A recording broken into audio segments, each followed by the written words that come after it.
Find the Laplace transform of 3t squared minus e to the power of 2t.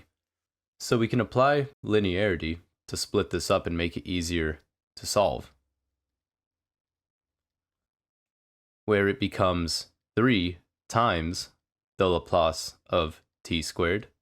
We can move the 3 in the front as a coefficient in the same way you can do for integration, minus Laplace of e to the 2t. Now for the first term, we can see that it is t to the power of some number, and looking at your table, there's an identity for this, where Laplace of t to the power of some number n equals n factorial over s to the power of n plus 1, where n can be any number 1, 2, 3, and so on. So for our purposes, we have Laplace of t squared. So we know n equals 2. Plugging that in to this term over here, it becomes 2 factorial over s to the 2 plus 1.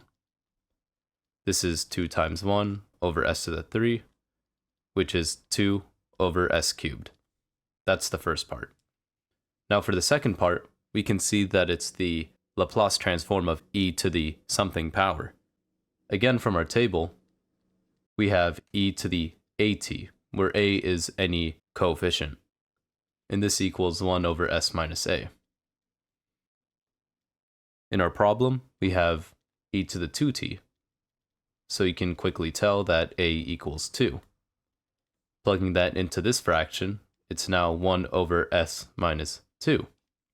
And now we can plug both these terms into these little braces here. So the answer is 3 times 2 over s cubed, our first term, minus another bracket, 1 over s minus 2.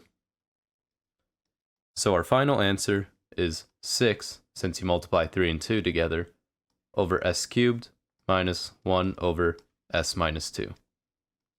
And that's our answer. I hope this helped. If it did, please like and subscribe, and I'll see you in the next video.